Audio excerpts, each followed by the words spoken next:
It's an honor and great pleasure to be here today. Before I begin, I want to thank each and every one of you for coming to the Get Better Together California Teacher Summit. I would also like to thank everyone that coordinated and organized this wonderful event.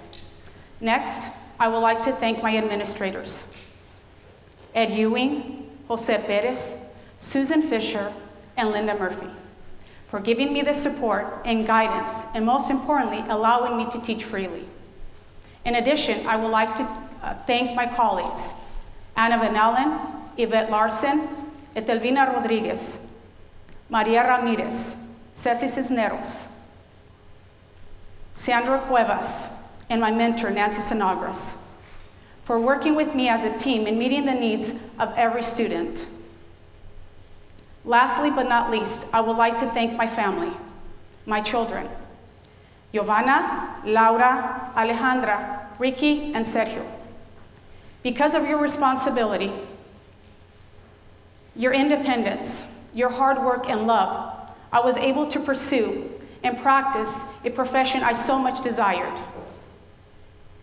And finally, the hero of my story, my husband. Sergio, gracias por darme la fortaleza. Gracias por darme lo que yo tanto necesitaba y por siempre creer en mí.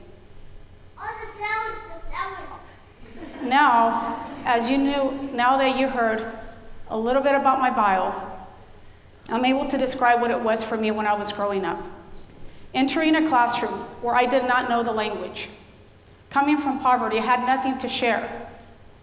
I never had a voice. I never raised my hand, I never participated, because I was afraid to take risks. After being in the classroom and never interacting with teachers or with other peers, I never felt accepted. I was segregated because I was an EL student. I also missed a whole year of education. You probably wonder why. How did that happen? I was about to enter middle school when we had to move. Then I entered 7th grade. Obviously, as educators, you know the difference between a middle school and a junior high. A junior high does not have 6th grade. When I was placed incorrectly in ESL classes, at least I felt I was useful. I was able to interpret for teachers and students and help the students that needed my help. I kept working hard, because one thing that I did know was that I did value my education. It was then when I met this wonderful teacher, my senior English teacher, Lorraine Lynn. Rest in peace. She reached out to students. She made them feel valued. She told us her stories.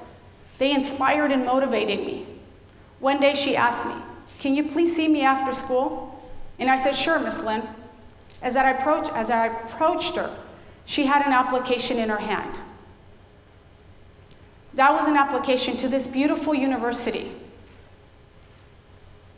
But I thought to myself, I didn't know what to say. Why, from kinder all the way to 12th grade, why was there only one person that believed in me?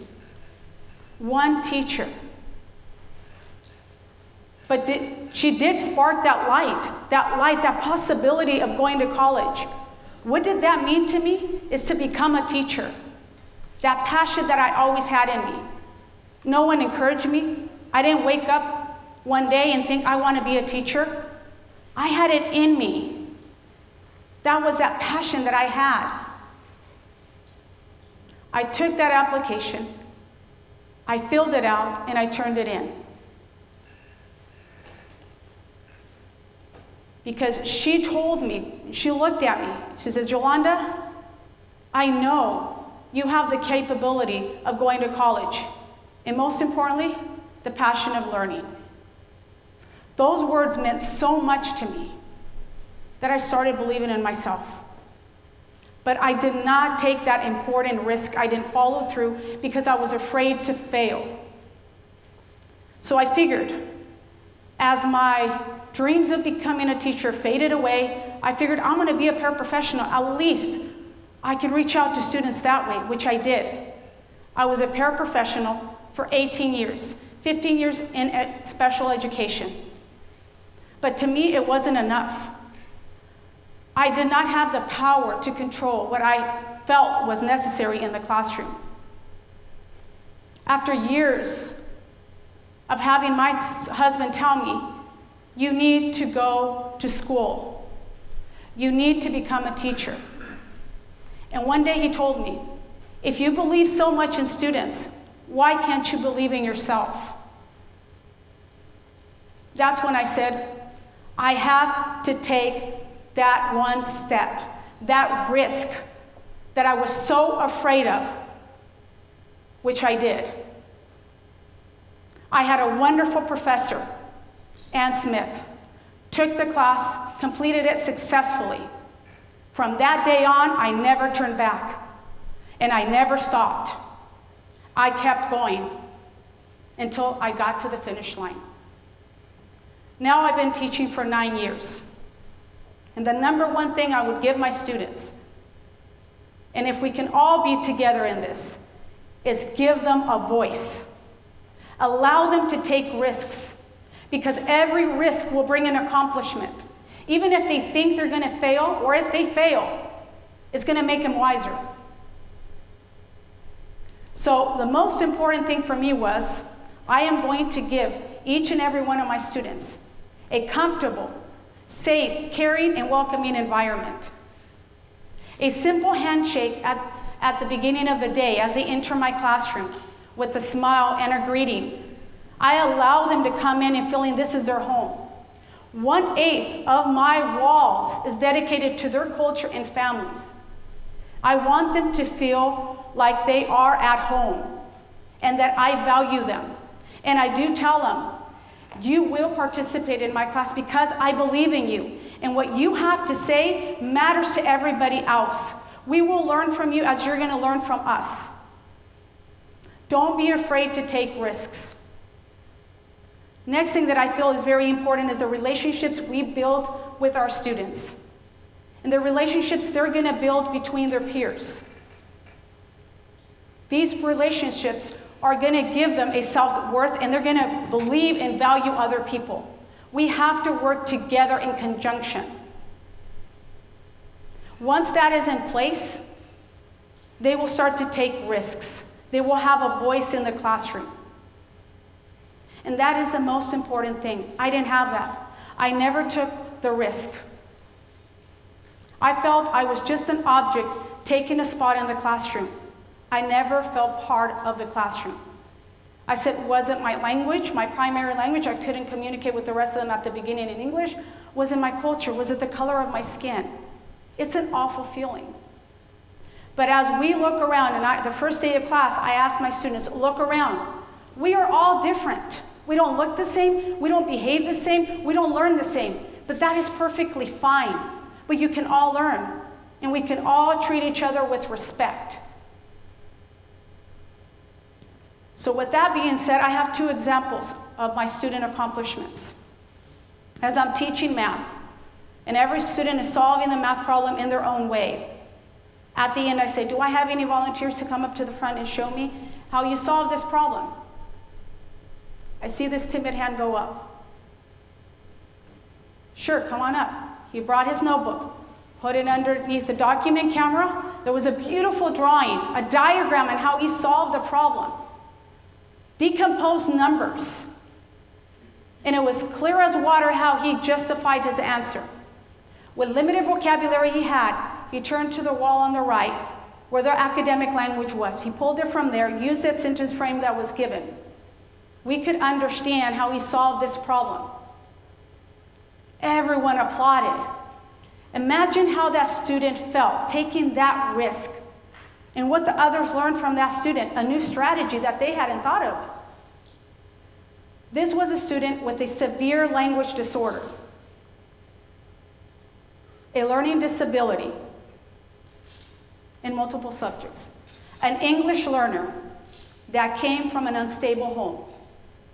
Imagine how that child felt. Everyone can contribute, and we have to value what everyone has to share. And that wasn't his first time that he took a risk. My second example was I was at the grocery store, and all of a sudden a young lady approaches me and hugs me and tells me, "Señora Moran, do you remember me?" Well, pray to God I did, because I know, it's hard after going through so many. And I was like, and thank God I did. Her face was just the same. It never changed. It's like, of course I remember you. And this is what she told me. Working hard takes you somewhere. This was a child that I had when I was a paraprofessional. I learned that working hard pays off. I know my disability. I know it's hard, and it wasn't easy for me. But time and effort made the difference. I now have a college degree. I couldn't hold the tears back. I was so happy for her. These stories are just so powerful. If we allow the students to take risks for whatever reason, whether it's to tell us, "Ms. Moran, can you please not call on me today?" Because they arrested my mother and I had to take care of my 6-month-old baby brother. "Mrs. Moran, I don't feel well today because my brother got beat up and I don't even know if he's doing well or not." The simple fact of taking a risk and feeling like they're going to receive that sympathy. As teachers, we're not only there to educate. We are there to look for the well-being of our students. We become nurses. We become counselors, psychologists. But we are there to make them feel like they're important and they are valued. If I have to stop a lesson to take care of a student that is not feeling well as I can see, I will do that. Because we need to reach out to every student. Let me complete with one note. Believe in every child, because every child counts. And believe in yourselves, because every teacher counts. Thank you, and have a wonderful school year.